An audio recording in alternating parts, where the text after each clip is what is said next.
अजितदादांना न्याय देण्यासाठी महाराष्ट्रामध्ये जस्टिस फॉर दादा ही संवाद यात्रा काढली जाणार आहे असं अमोल मिटकर यांनी सांगितले। 14 मे पासून या यात्रेला सुरुवात होईल। दरम्यान विमान अपघाताचा मास्टरमाइंड हा VRS या कंपनीचा मालक VK सिंग असल्याचा दावा सुद्धा मिटकर यांनी केलाय।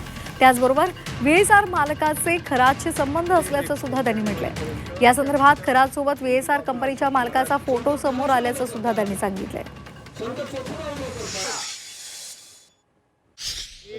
जस्टिस फॉर दादा अशा आशयाची यात्रा महाराष्ट्रामध्ये काढण्याचा माझा मानस आहे। 14 मेला संभाजी महाराजांची जयंती असते, त्या दिवसापासून आता ती यात्रा कशा स्वरूपाची असेल ते स्वरूप आम्ही ठरवलेलं नाही, कारण आता सध्या बारामती विधानसभेची पोटनिवडणूक सुरू आहे। आम्ही पण आमच्या पद्धतीने प्रचाराला जाणार आहोत। याची याच्याकरता दाखल केली होती CCTV फुटेज संदर्भात। या यात्रेतून आम्ही महाराष्ट्रात प्रश्न विचारणार आहोत, सरकारलाच विचारणार आहोत, दादांचं CCTV फुटेज कुठे आहे, दादांच्या विमानाचा ब्लॅक बॉक्सचा डेटा अद्यापही का।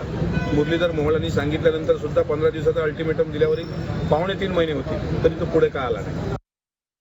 दादाच्या विमानाच्या अपघाताचा मास्टरमाइंड VSR कंपनी, त्याचा मालक VK सिंग आणि DGCA अधिकारी आहेत।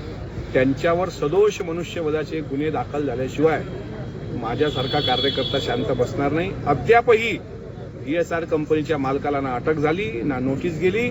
आता हे वरवरचे प्यादे जाऊ द्या हो, मुळात बघा काय, मुळात त्या DGCAला वाचवण्याचा प्रयत्न कोण करते आहे, त्या VK सिंगला वाचवण्याचा प्रयत्न कोण करते। आणि VSR कंपनीच्या मालकाचे संबंध हे अशोक खरात सोबत आहे। तुम्हाला फोटो दाखवतो, हा दिसतोय।